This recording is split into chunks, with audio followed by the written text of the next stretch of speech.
miembro del Consejo de Administración de FUBIPA. Está colaborando con FUBIPA ya desde hace 2 años. ¿Sí?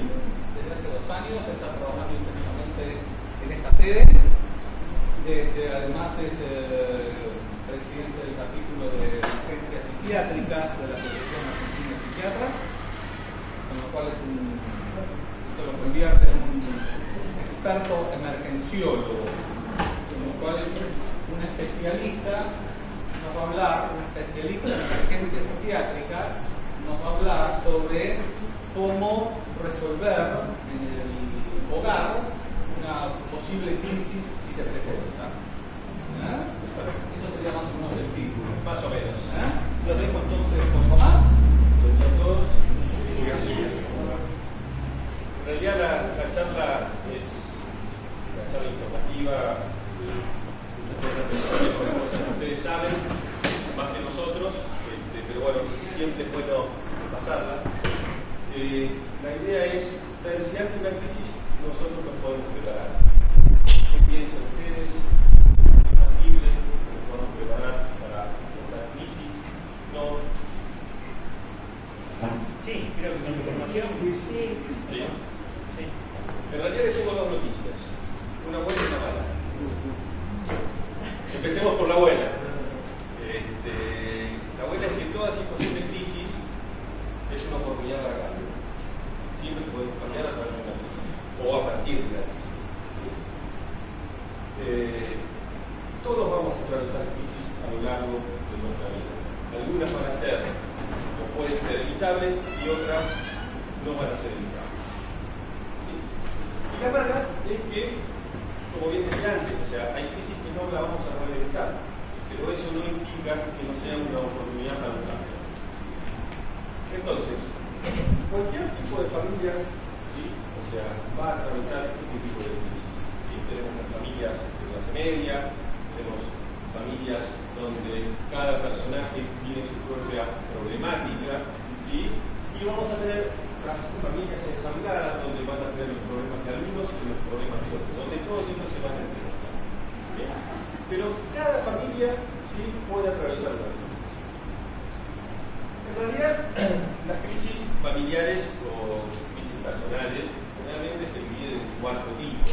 ¿Sí? Todos, algunos, vamos a estar más propensos a atravesar algún tipo de crisis que otras. ¿Sí? Tenemos las crisis inesperadas, que son aquellas que atraviesan las personas o las familias que generalmente les sucede algo inesperado, como el diagnóstico de alguna patología inesperada, la pérdida de algún familiar.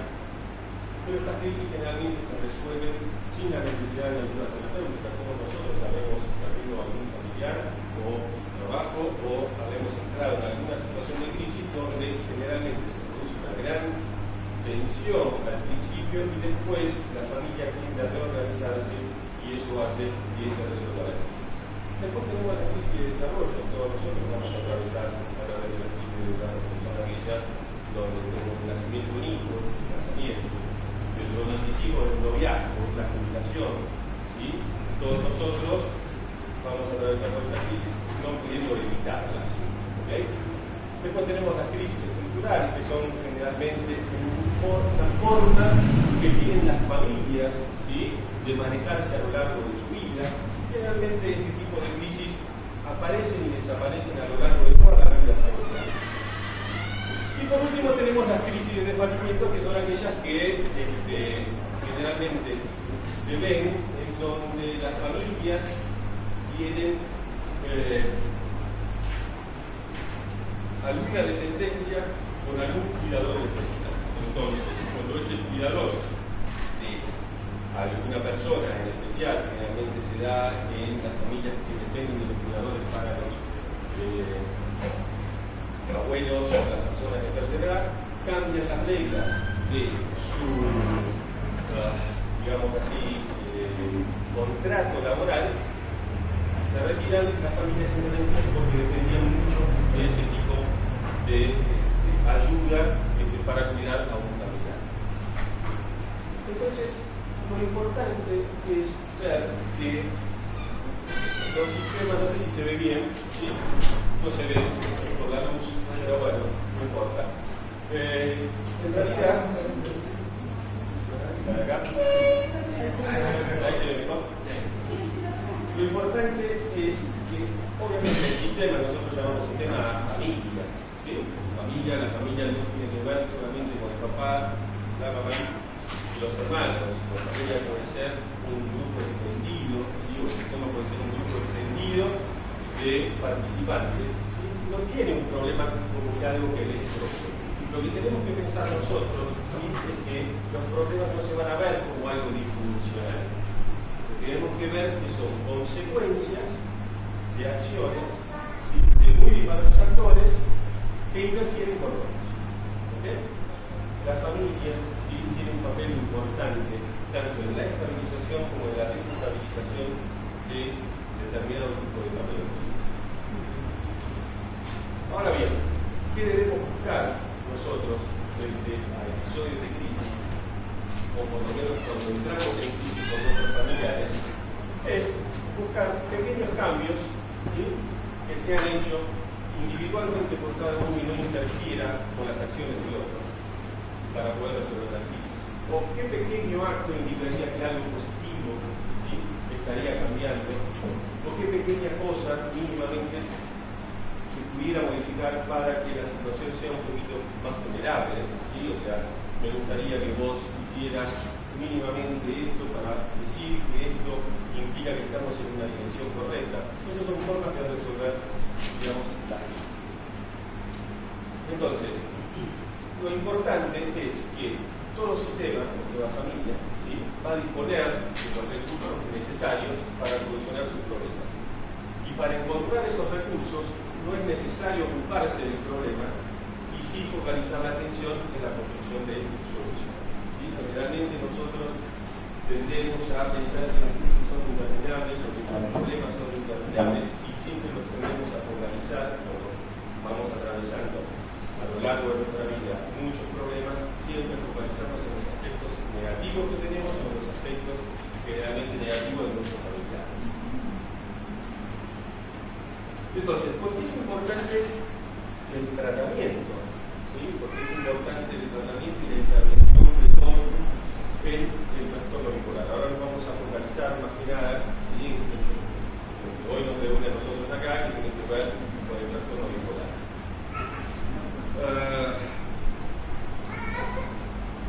Todos sabemos, ¿sí?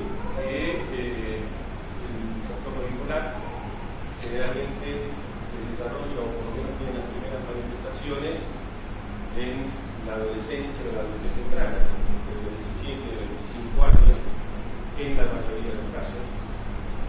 Eso hace que es un momento crucial de toda persona, porque es donde se inicia generalmente su carrera profesional, su carrera laboral, y comienzan las relaciones interpersonales, como para formar una familia. Y eso a su vez va a generar, si una persona padece tiene trastorno bipolar, sus primeras manifestaciones son en ese inicio de la vida, generan generalmente muchas disfunciones. Y por eso es importante el inicio de un tratamiento precoz. A su vez, como todos sabemos, todas las enfermedades, principalmente los trastornos psiquiátricos, generan gran carga económica porque tienen que ver con adelante.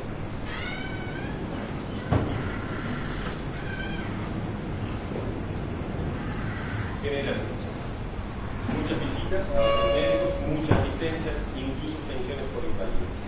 ¿Sí? Si nosotros tenemos en cuenta las disfunciones psicosociales, ¿sí? Que generan el episodio depresivo, o sea, si nosotros vemos que los síntomas perjudiciales, el deterioro laboral, el deterioro social, el deterioro familiar, están entre un 50 y un 60 y un 80% en la mayoría de los días de las personas. ¿Sí? Entonces, las personas que padecen depresión tienen una disfunción psicosocial muy importante.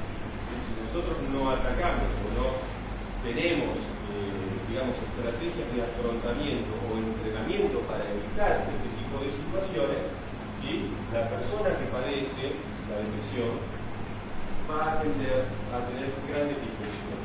Lo mismo pasa con la manía. Generalmente, ¿sí?, uno cree que el estado de manía es el estado de excelencia y óptimo, pero eso también, obviamente, como todos sabemos, genera entre un 46, un 50, un 70% de disfunción psicosocial. Y por eso la importancia de que nosotros abordemos, ¿sí?, precozmente no solamente el diagnóstico, sino también el tratamiento. Entonces,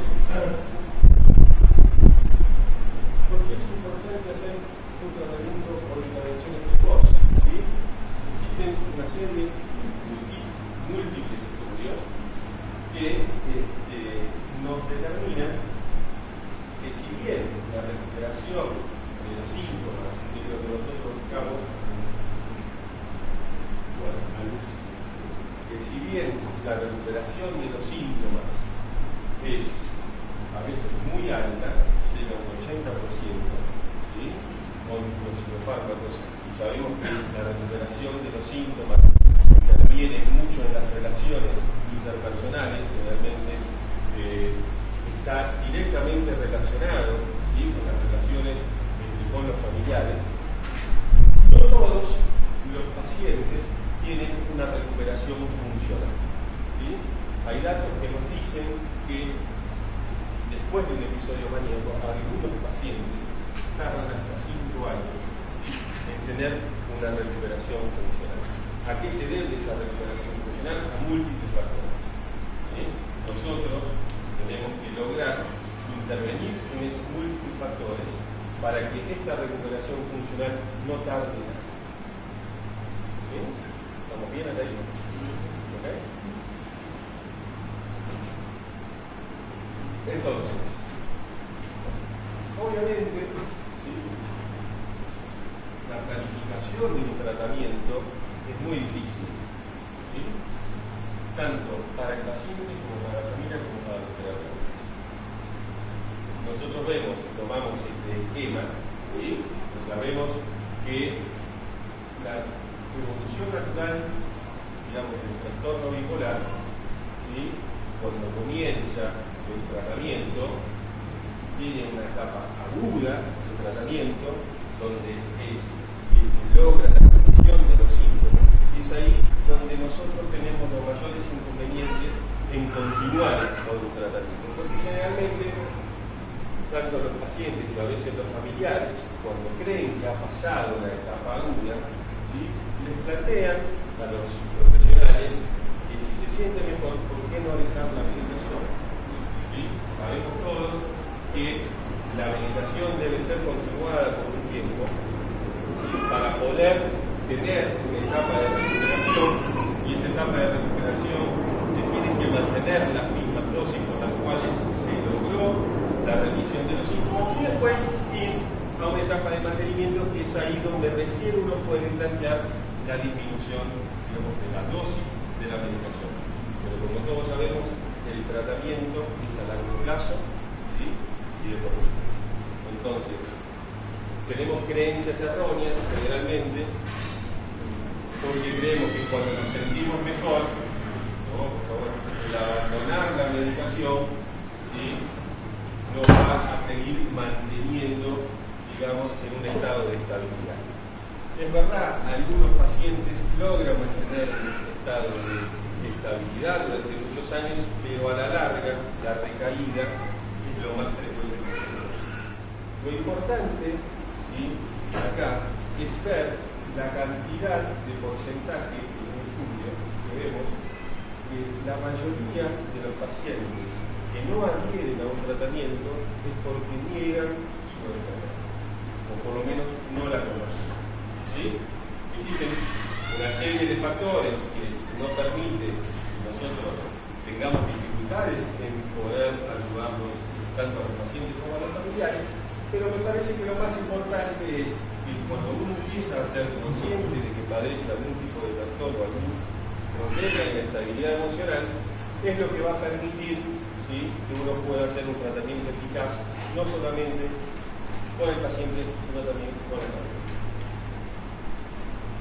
Entonces, ¿qué hacemos frente a un episodio maníaco? ¿Sí? Muchos de ustedes seguramente habrán atravesado algún episodio maníaco, hipomaníaco. Los familiares también han padecido la convivencia, ¿sí?, con las personas que han atravesado un tipo de situación. Y sabemos que el episodio maníaco es, digamos, uno de los mejores estados que uno quisiera estar, ¿no? Un estado de felicidad es lindo, ¿o no? Es muy lindo, ¿sí? Lo que pasa es que tiene consecuencias graves, ¿sí? Todos sabemos que tiene consecuencias graves. Más allá de sentirnos bien, eufóricos, sin temor a las consecuencias, sabemos que tiene consecuencias graves, no solamente en lo laboral, en lo económico, sino también en lo familiar, ¿sí? Entonces, ¿qué podemos hacer? Definir una fase pronóstica, ¿sí? Cada uno de ustedes debería, con sus terapeutas y con sus familiares, definir qué síntomas, ¿sí?, son los que a ustedes les llaman la atención de una posible recaída. Algunas personas empiezan a sentir que los otros van muy lento, o se ponen más habladores, algunos hablan más por teléfonos celulares.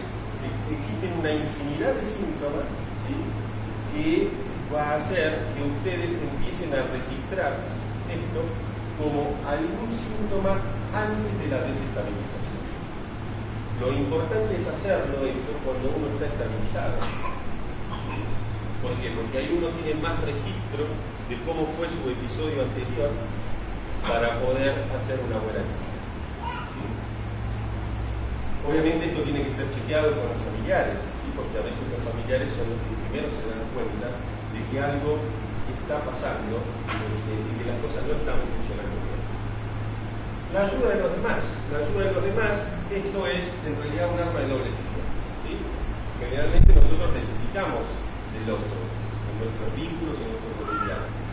La ayuda de los demás a veces puede ser que las personas que padecen trastorno bipolar no puedan querer ser ayudados por los familiares. ¿Por qué? Porque se sienten omnipotentes en un episodio maníaco o maníaco, o porque han pasado, digamos, situaciones anteriores un poco desconfortables. ¿Esto qué tiene que ver? Cuando alguien ha requerido, si nosotros tomamos en cuenta y tomamos a la manía como la diabetes, ¿sí?, a veces los pacientes diabéticos necesitan que se les controle la glucemia, ¿sí?, porque no pueden hacerlo por sí solos.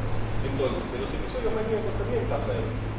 Si han pasado por situaciones, digamos, frustrantes o situaciones de mucho control, ¿sí?, por parte de los familiares, pueden ser reacios a eso.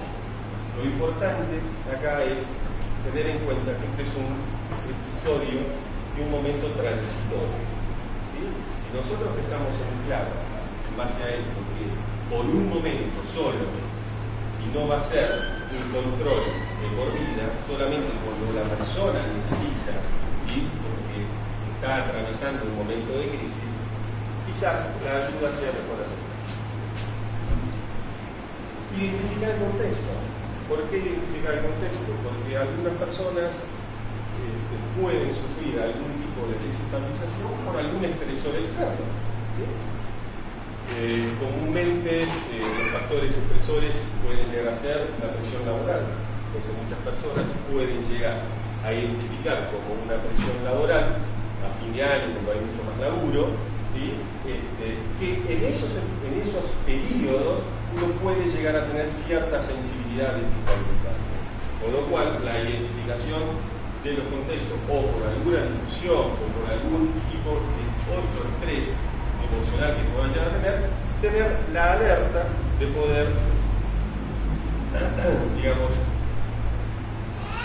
tener la alerta de poder identificar cuáles son los factores desencadenantes de los episodios que a nosotros nos hacen desestabilizar. Las medidas preventivas generalmente son transitorias. Muchos podemos tener gastos excesivos, ¿sí? Porque ustedes pueden tener problemas económicos, pueden desencadenarse grandes compras porque uno empieza a pensar que tiene un poder económico ilimitado o se siente tentado por los canales de televentas o por las compras por internet. Lo importante acá es en algún momento tomar ciertas medidas preventivas como ceder la tarjeta de crédito o no tener acceso a grandes cantidades de dinero en poco tiempo, armar todo un tipo de estrategias para que uno sepa cómo poder controlarse, ¿sí? Siempre y cuando obviamente utilizando la ayuda de los demás.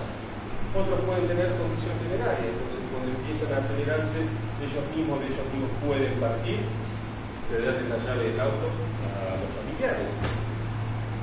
Muchos otros generalmente pueden tener un aumento de su actividad sexual. Sabemos todos que a veces uno puede tener un incremento de su actividad sexual y eso hace que uno se pongan en situaciones de riesgo, ¿sí? Y puede llevar a problemas de pareja.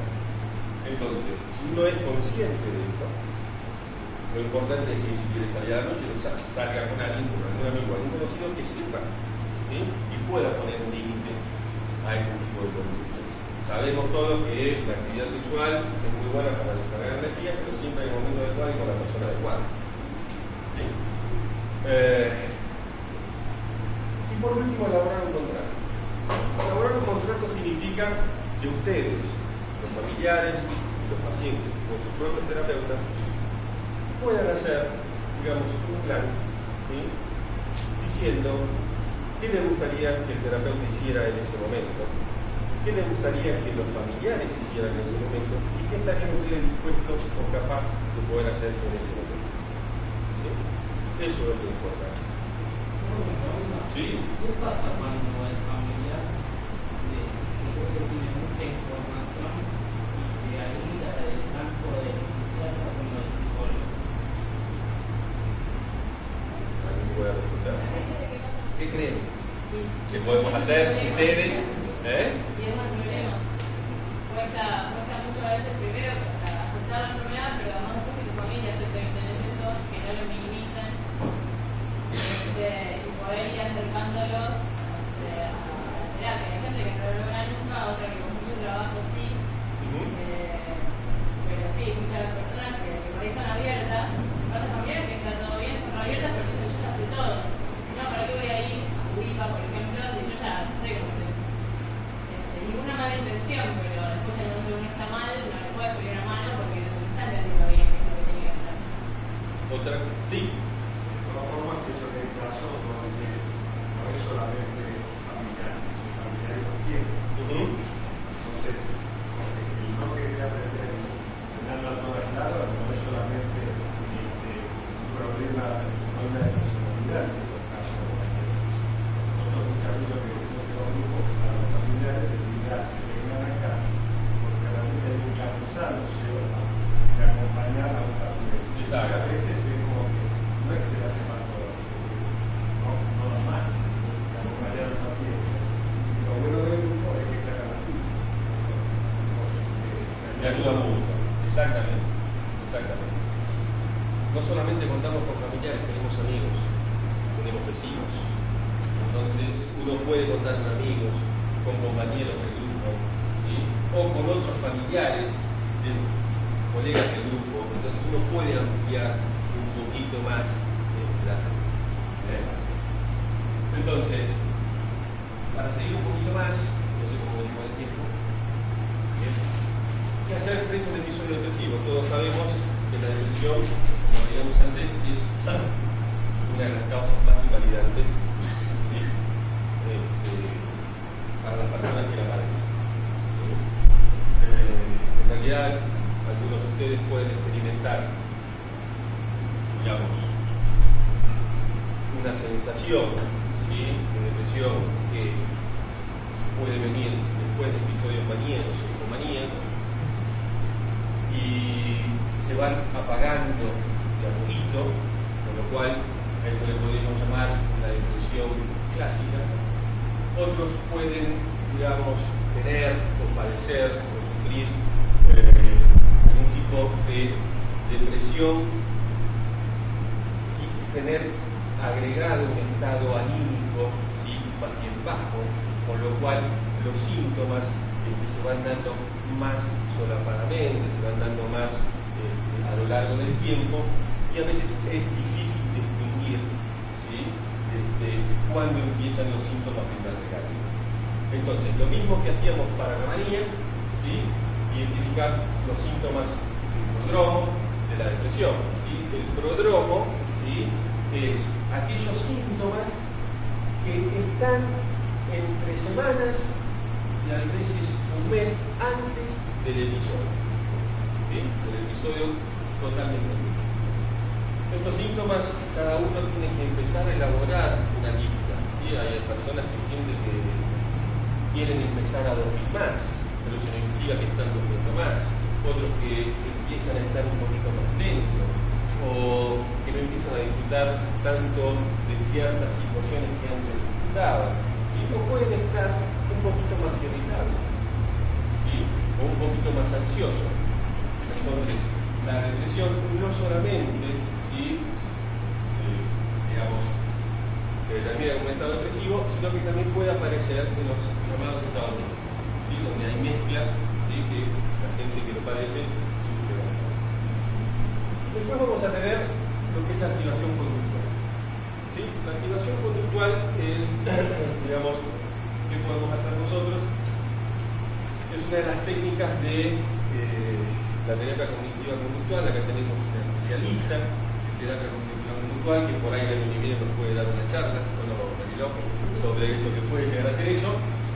Significa que obviamente las personas que padecen una depresión comienzan en una espiral afectiva, ¿sí? Esta espiral afectiva tiene que ver con los sentimientos de tristeza, con los sentimientos de apatía o pérdida de interés. Esto empieza a generar ciertos pensamientos negativos. Estos pensamientos negativos hacen que la persona se sienta peor, se vaya aislando, ¿sí?, y empiece a recluirse y a autoaislarse. Entonces lo que uno tiene que lograr, ¿sí?, es poder hacer una lista en esos momentos, ¿sí?, de actividades agradables. Estas actividades agradables uno puede poner un montón de actividades agradables, ¿sí? Eso no implica que las tengas que desarrollar todas, ¿okay? Va a haber personas que al estar muy depre no pueden realizar ningún tipo de actividad, pero sí pueden quizás levantarse de la cama y vestirse con una ropa completamente distinta a la que comió, eso también ayuda, o salirse de la habitación y sentarse en el sillón, o irse a tomar un café en el bar de la esquina. Todas estas cosas pueden ayudar a empezar a mejorar el ánimo depresivo. Lo importante de esto es hacer, digamos, un registro, ¿sí?, donde uno pueda constatar el estado de ánimo antes de esa actividad y constatar el estado de ánimo después de esa actividad, ¿sí?, y llevarlo a un registro y poder ir trabajándolo con sus propios terapeutas, ¿sí? Y por último, una cuestión que tiene que ver con la reestructuración cognitiva, que es una técnica psicoterapéutica, ¿sí?, donde en el trabajo con sus terapeutas ustedes van a poder empezar a confrontar estas creencias que uno tiene, ¿sí?, con las emociones que les generan, y eso poder encontrar alternativas a esos pensamientos negativos que se tienen, ¿sí? Entonces, existen métodos prácticos, ¿sí?, para mantener el bienestar, ¿sí? Nosotros sabemos que estos factores de riesgo y factores protectores para mantener el bienestar a veces son la cara de la misma moneda. Los factores de riesgo, donde nosotros podemos tener que van a producir un desequilibrio, una inestabilidad emocional, tiene que ver con los cambios importantes en la vida cotidiana, la venida de un hijo, la pérdida del trabajo o ascensos importantes en el laburo. El abuso de sustancias, ¿sí?, el abuso de alcohol, el abuso de marihuana, el abuso de cocaína, después vamos a hablar de ello. Problemas en el sueño, eso de quedarse dormido para rendir el examen, o tener muchas salidas durante la semana, es perjudicial, es un factor de riesgo.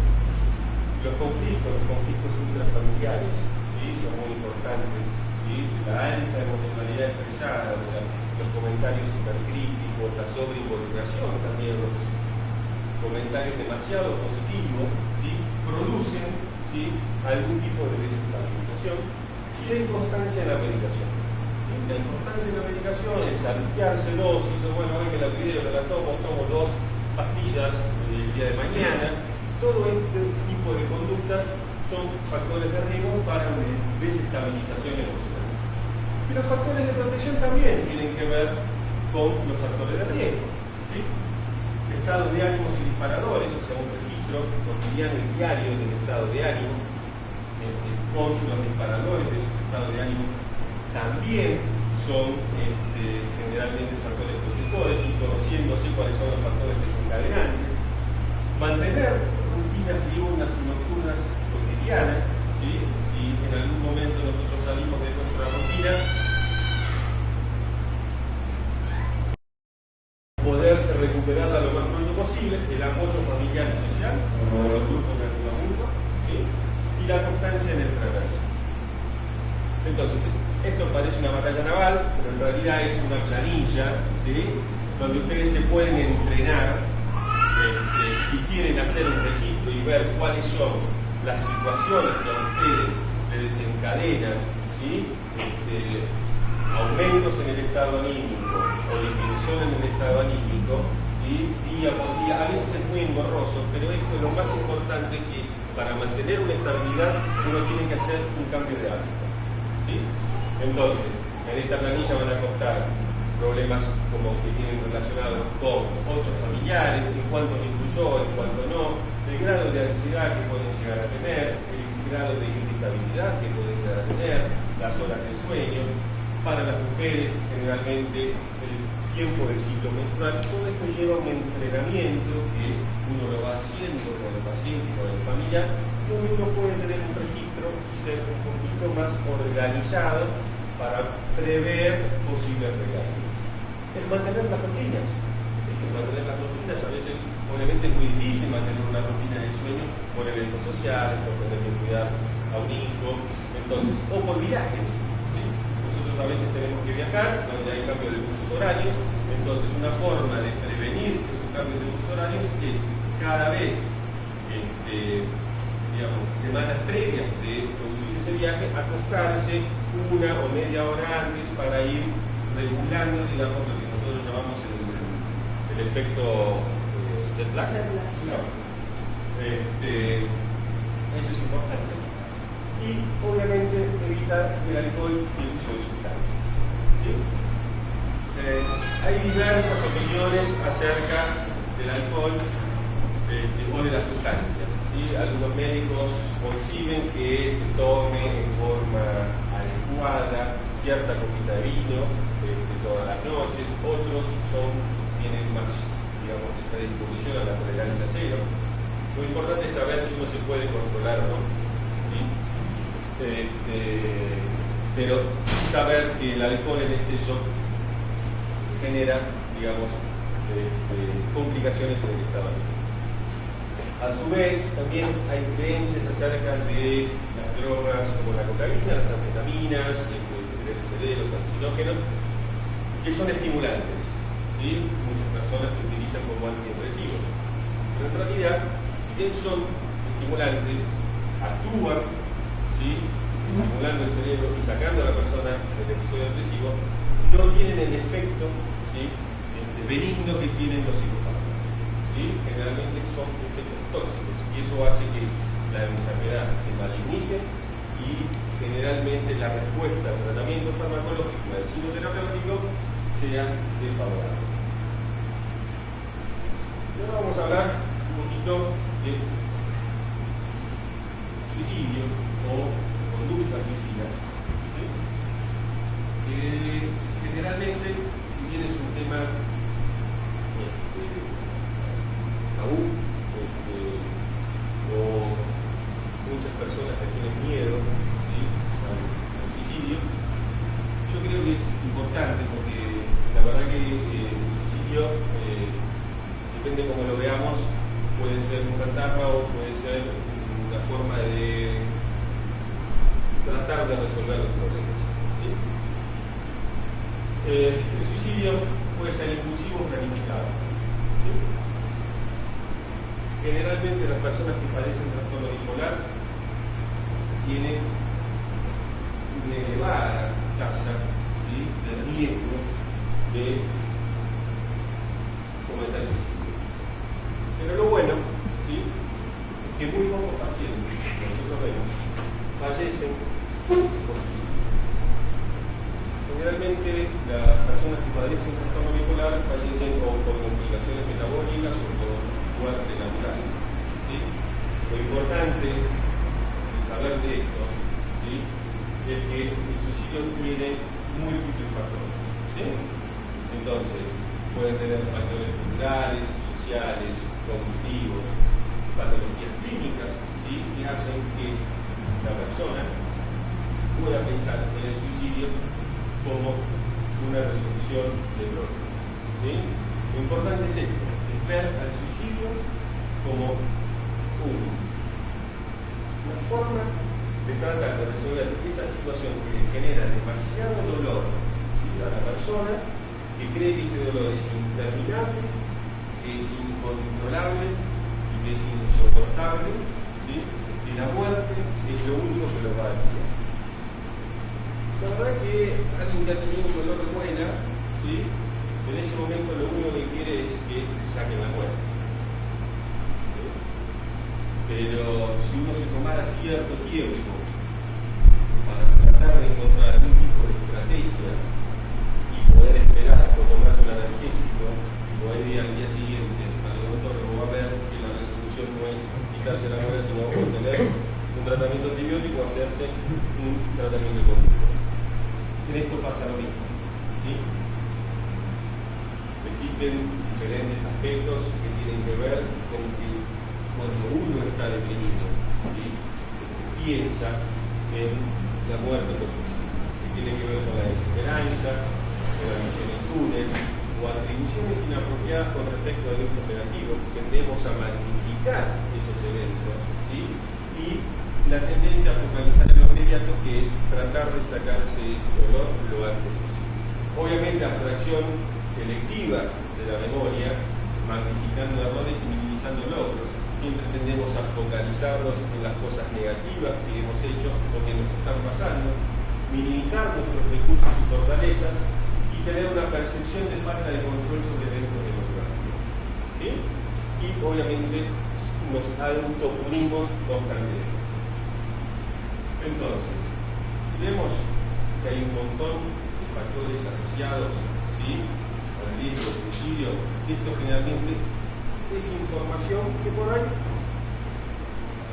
no tendría que llamarnos la atención. Lo importante es que nosotros podemos intervenir, ¿sí?, en cuestiones que tienen que ver con la red social, ¿sí?, disfuncional o ausente, o que tengan alta emocionalidad expresada, el autoaislamiento del paciente, ¿sí?, los ataques de pánico. Muchas personas que tienen ataques de pánico incontrolables piensan en el suicidio, ¿sí?, el insomnio global. Por eso, entonces, en todos estos factores, ¿sí?, nosotros podemos intervenir para por lo menos tratar de disminuir esta idea, ¿sí?, que recurre la cabeza de la persona que piensa que el suicidio es una forma de resolver problemas o que está deprimida, que es válido.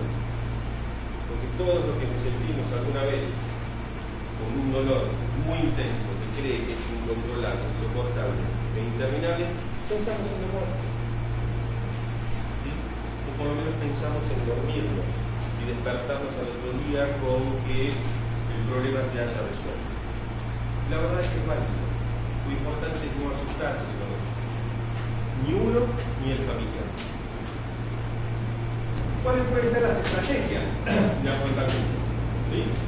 Deshacerse de medios para lesionarse. El deshacerse de medios para lesionarse quita por lo menos los medios, pero no las intenciones. ¿Sí? La toma de la medicación, o sea, elementos importantes, filosos o armas, ¿sí?, dárselo a alguien que uno confíe. Buscar actividades de distracción. Muchas personas a veces se sienten avergonzadas, ¿sí?, por pensar en el suicidio. Y la verdad que eso no hay que verlo como una falla de carácter o de moral, porque la persona no tiene fortalezas. Lo interesante es que en esos momentos uno por ahí no quiera hablar de esa situación, ¿sí? Porque le genera vergüenza, y busque actividades de distracción que tienen que ver con hacer cosas en donde uno esté en contacto con los otros. Ir a cines, paseos, recitales, ¿sí? Más allá de que sea difícil en ese momento, poder buscar el contacto con otras personas, ¿sí? Si eso no funciona, obviamente buscar el apoyo del círculo íntimo, sin tener la necesidad de tener que hablar sobre sus intenciones, ¿sí? Puede buscar para hablar de cosas en general, y cuando se sienta cómodamente para poder hablar de estos sentimientos y encontrar a la persona que se va a sentir comprendido, poder hablar, ¿sí? De esas situaciones o de esos pensamientos. Y tratar de buscar personas que generalmente lo validen, o sea, que se sientan comprendidos, que se sientan entendidos. Hablar sobre sus conclusiones, ¿sí?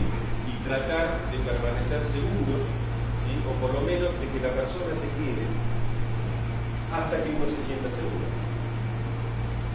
Razones para vivir, ¿sí? A veces es muy difícil uno en esos momentos donde está con la rosca fija, de buscar razones para vivir. Ahora vamos a ver que hay un estudio, o por lo menos hay una práctica que generalmente usan terapeutas o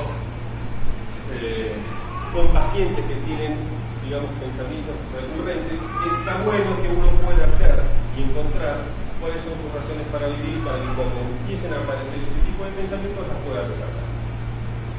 E instrumentos para mejorar el momento, como habíamos hablado antes, tratar de distracción, ¿sí? Entonces, generalmente una terapeuta muy importante, ¿sí? Que trabaja con pacientes que tienen pensamientos suicidas o conductas suicidas, porque muy frecuentemente es un estudio donde le preguntó a una serie de personas, ¿sí? Que no habían cometido actos suicidas, cuáles eran sus razones para vivir. Hizo un listado, ¿sí? Y dentro de ese listado, si ustedes ven, ¿sí? Tiene que ver con compromiso familiar, con cuestiones religiosas, con querer ver crecer a mis hijos, la vida es todo lo que tenemos y todavía es mejor que nada, tengo planes para un futuro, o por muy mal que me pueda sentir, sé que al final pasará. Hay una serie, ¿sí? De listados que ustedes pueden hacer, y en los momentos de crisis donde puedan estar o tengan rosca con pensamiento social, no debe pasar, porque es muy difícil cuando ya empezó, si uno no tiene, digamos, una estrategia antes, poder pensar en razones para vivir. Cuando uno está muy depre, es muy difícil que uno se pueda poner a pensar en cuestiones positivas, ¿sí? Y después se puede elaborar un plan para este tipo de situaciones, ¿sí? Que tiene que ver con que uno puede hacer o tener ciertas conductas, ¿sí? Que va a tener que hacer frente a esas situaciones, como librarse de armas o instrumentos peligrosos, como llamar a su psiquiatra o su psicoterapeuta si cree necesario, como aplicar un plan de activación conductual, programando actividades que sean agradables o lo distraigan, con cuestionar los pensamientos negativos, con pedir apoyo a su círculo íntimo, con practicar técnicas de relajación. Muchas personas aplican técnicas de relajación o de respiración, y algunos obviamente hacen simplemente ejercicio y se centran en su cuerpo para no centrarse en la ropa, ¿sí? O recurrir a la religión o a la espiritualidad. Después, obviamente, tiene que ver con qué puede hacer su médico o su terapeuta si ustedes presentan algún tipo de crisis similar, ¿sí? Concretar una visita en caso de urgencia, modificar el régimen de medicación, organizar una internación si fuera necesario, no siempre es necesario. Personas que padecen este tipo de situaciones creen o tienen miedo de que si les cuentan a sus terapeutas que están pensando en el suicidio, su terapeuta los interna. A veces no es necesario internar a un paciente si uno puede lograr con el apoyo de la familia y de otra parte de la red ayudar a comprender de dónde surgen los pensamientos y trabajar, obviamente, estrategias conductuales para que puedan controlar esos pensamientos. ¿Sí? Y por último, obviamente, ¿qué puede hacer el círculo íntimo de ustedes? ¿Sí? Escucharlo, reconocer sus sentimientos y ofrecerles sugerencias, a algunas personas que sirven. No juzgarlo, no adoptar una actitud crítica hacia usted, distraerlo con actividades agradables, encargarse de las responsabilidades que se han hecho demasiado pesadas o difíciles, quedarse hasta que ustedes se sientan seguros, llamar al médico para completar una entrevista o llevarlo al hospital. ¿Sí? Todo esto forma parte de un trabajo psicoterapéutico que ustedes pueden hacer con sus terapeutas, ¿sí? Y con sus familias. ¿Sí? Entonces, para ir terminando, las personas con trastornos mentales sufren dos tipos de problemas. ¿Sí? Aquellos derivados directamente con la enfermedad, que son episódicos y susceptibles de intervenciones precisas. ¿Sí? Y las relacionadas con el estigma, ¿sí? Que paradójicamente suelen ser permanentes y además refractarios a las intervenciones. Entonces, sabemos, ¿sí? Como hablábamos antes, que las actitudes críticas hostiles y la sobreimplicación o la sobreinvolucración, ¿sí? De los padres o de la pareja o de personas que padecen algún tipo de trastorno favorece generalmente a la recaída y da pobres resultados en el manejo de la reducción de los síntomas. ¿Sí? Esto es lo que comúnmente nosotros llamamos emocionalidad expresada, pero bueno, lo importante es esto, ¿sí? Que los familiares son muy importantes en el tratamiento para personas que padecen algún tipo de trastorno. Y obviamente las variables no genéticas, ¿sí? Seguramente están implicadas en enfermedades de etiología genética. Generalmente las familias o las personas que padecen trastornos mentales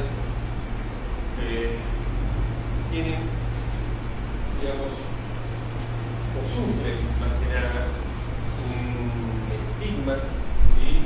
de la sociedad, de los amigos y de los familiares cercanos, y esto hace que a su vez se vayan autoestigmatizando, ¿sí?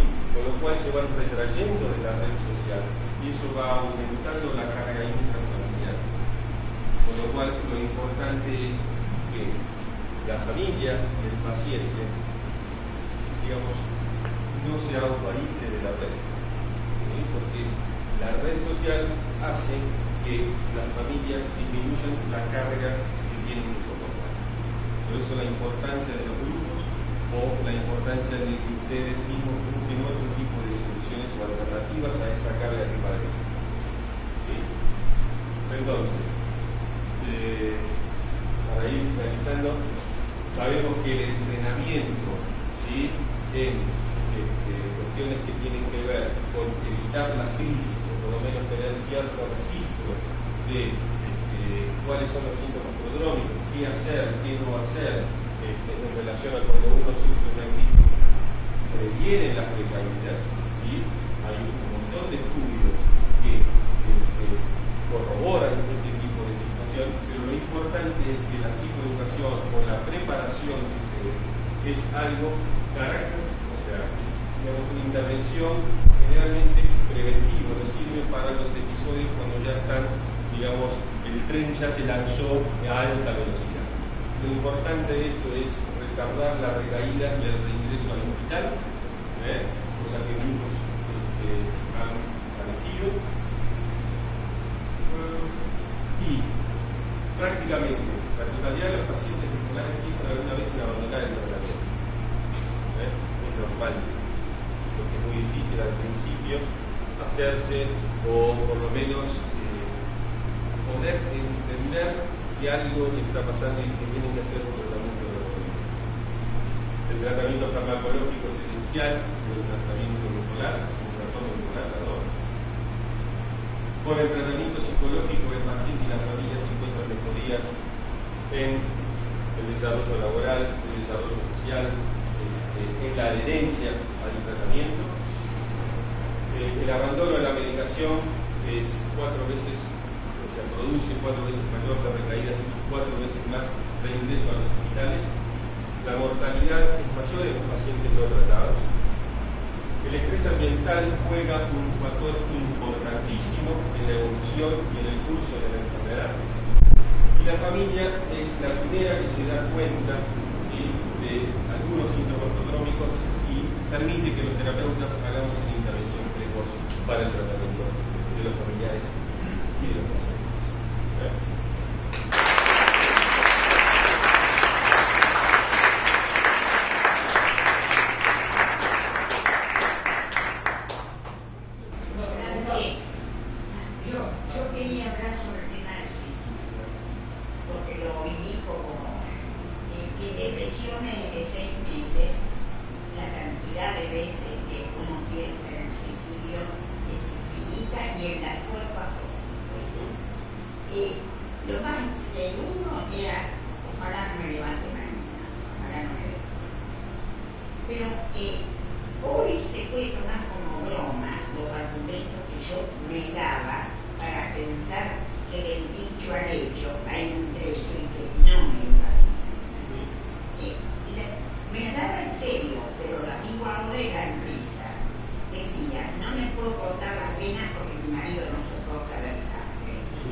el que lo ha sufrido, el que lo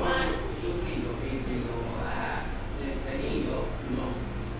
Yo no lo tuve, los sufrimientos. Uno puede contar con determinadas herramientas. ¿Cómo?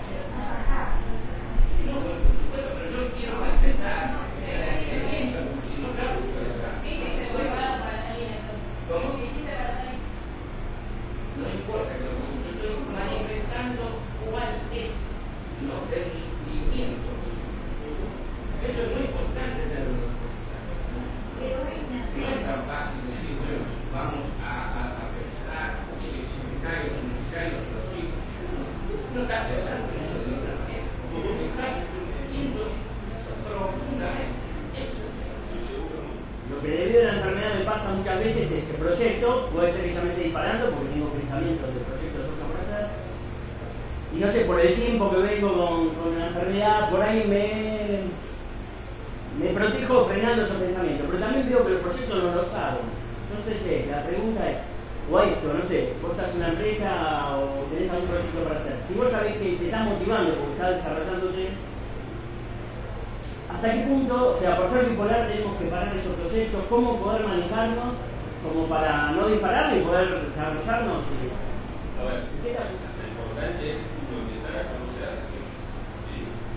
Y ver qué otros disparadores o qué otros síntomas, más allá de tener proyectos, pueden llevarnos a nosotros a una tarea. No solamente por tener proyectos uno se está poniendo un poquito más. Entonces, la idea es ver si vos estás teniendo más proyectos, empieza el pensamiento acelerado, vos estás durmiendo menos, estás un poquito más irritable, bueno, lo más probable que puedas hacer es decir, bueno, lo consulto con mi terapeuta, le digo, mira, me pasa esto, ¿qué te parece? Me estoy acelerando, ¿vos cómo me ves? O al familiar, che, mira, me pasa esto, tengo ganas de emprender en tal cosa, ¿vos cómo lo ves? ¿Me estaría acelerando o es porque lo que uno tiende a pensar es que cualquier cosa positiva que le pase, o es porque se está acelerando, o cualquier cosa negativa que le pase porque se está deteniendo? Sí, yo la respuesta familiar típica es, me parece que te estás acelerando, de típica, o sea, veo que me trunca el Bueno, cerramos con vos y ya cerramos. Lo único que quiero decir en relación a lo que dijo Conrado, que hay un tema de aprendizaje.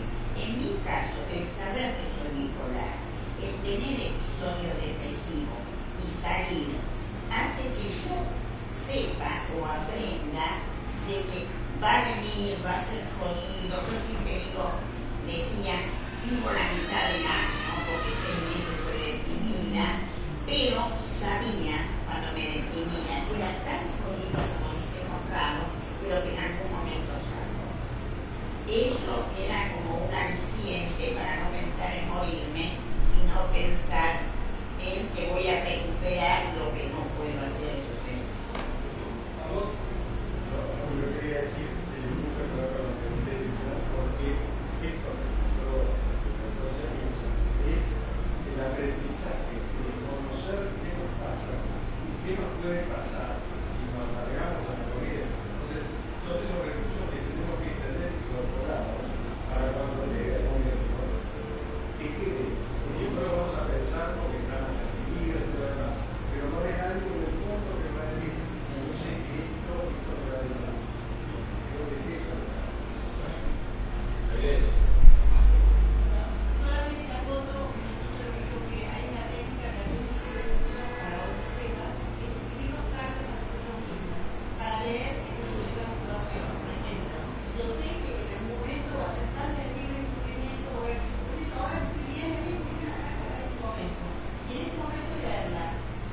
Eso es una buena técnica. Bueno, a ver. Gracias, Tomás.